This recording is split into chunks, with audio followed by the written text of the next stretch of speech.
All right, now to stars and gripes, and CNN is trying to deal with declining ratings. The latest ratings data shows that Fox News is pulling 2.3 million during prime time, but CNN is just getting 444,000 viewers. And they seem to have decided that they maybe need to entertain the views of the majority of the voting public. That, of course, being people who voted for Donald Trump as president. So they've been trying to get more conservative voices on air and even finding people with big followings like Ben Shapiro. And dare I say it, it's making for some good TV. Here's one example from this week about government spending.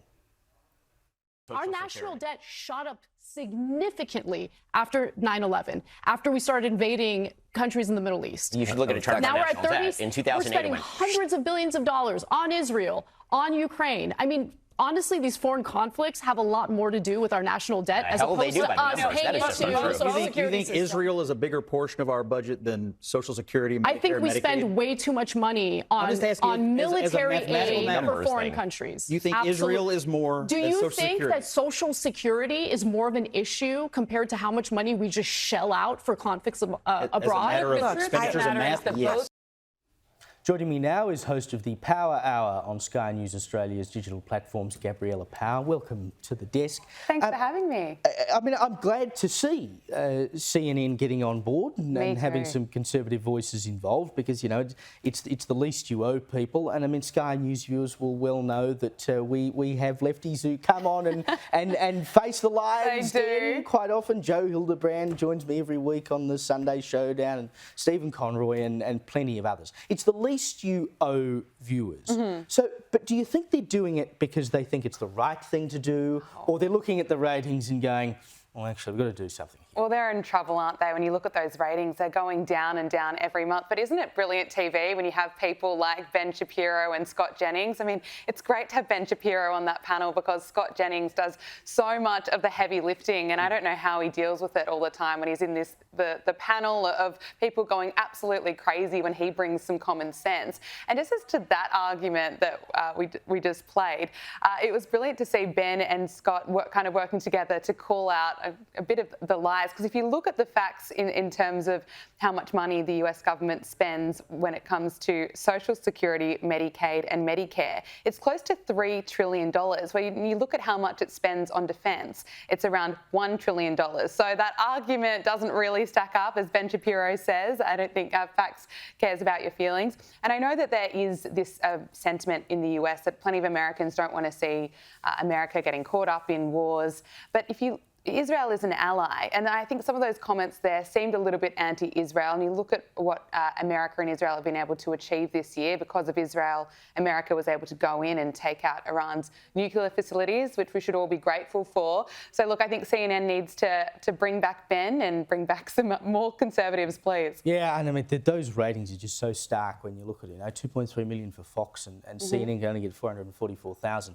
Now, you have a segment online each week called Media Meltdowns. You can find it at skynews.com.au or the YouTube channel, wherever you like to watch your Sky News content. And you show some of the weirder things going on in the US media. And you had one this week with Joy Reid, who, of course, was sacked by MSNBC earlier in the year. And she's been carrying on about how she is proud to be a DEI hire. Take a look. As many times as I have been called DEI or an affirmative action baby and all that, you know what I never get? Mad. Because I actually am very much in favor of DEI. I don't take that as an insult because I understand that means that I'm just damn excellent and innovative. And yeah, I am DEI. I'm bringing diversity, and that's bringing something great. You're not insulting me. If you say, oh, you're an affirmative action person that got into Harvard, I'm like, yeah, I got into Harvard with affirmative action, and Yale, and Brown, and also, Vassar, and the University of Denver. And she fails to mention that she was sacked by MSNBC this year because, like most DEI measures, they've all gone out the window because they were rubbish. But she also seems to think that the assassination attempt against Donald Trump was a hoax. He's got these magical doctors who claim that he was shot in the ear, but his ear, I guess, grew back. He had a Duplo bandage on 1 minute, no bandage the next. We can't get a medical record from this alleged assassination. He was supposedly shot. We have nothing. We've got nothing. Where are the investigative records? One day he slapped his maxi pad on his ear. The next day the ear is totally fine. I mean, I'm just left wondering why MSNBC let her go. Why would they do that? MSNBC of all places let Joy Reid go. It says a lot, doesn't it? I mean, where do we begin with her? That DEI rant, unbelievable. It was so uncomfortable to watch. She's speaking faster and faster. Is that really her biggest achievement, saying that she's a DEI hire? Well, it says a lot of it is.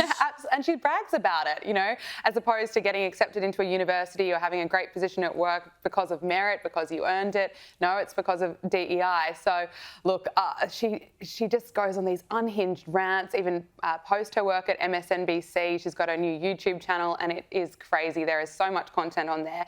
This new conspiracy theory that she is running with, that Donald Trump actually wasn't shot. I mean, people online were spreading those wild conspiracy theories at the time. July 13, 2024. It's a moment I will never forget because it was a moment where we saw Donald Trump be so brave, to have the instincts to get up and speak to his supporters, say, fight, fight, fight. It was incredible.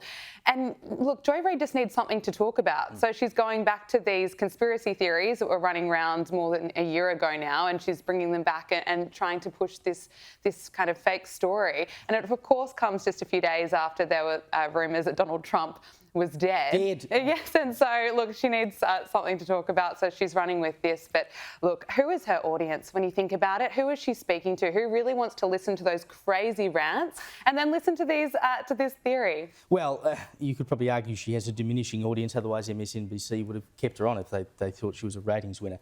The other one you had this week was about Kilmar Abrego Garcia. He's from El Salvador. He was an illegal migrant in the US. He's been deported. He's been accused of being a member of the MS-13 gang. They're a declared terror organisation. As I said, he was deported earlier this year.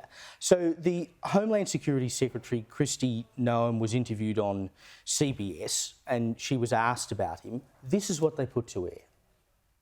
And the one thing that we will continue to do is to make sure that he doesn't walk free in the United States of America. So that's what they put to air. But this is what Kristi Noem says she actually said in that interview. This individual was a known human smuggler, a MS-13 gang member, an individual who was a wife beater, and someone who was so perverted that he solicited nude photos from minors. And even his fellow human traffickers told him to knock it off. He was so sick in what he was doing and how he was treating small children. So he needs to never be in the United States of America, and our administration is making sure we're doing all that we can to bring him to justice. I mean, the bloke's an illegal migrant. Why does the media seem to be so keen to protect him, to whitewash his record? It's the narrative. It's that he's a hard-working Maryland father when, in fact, he's an alleged MS-13 gang member. He came to America illegally. He's accused of beating up his wife.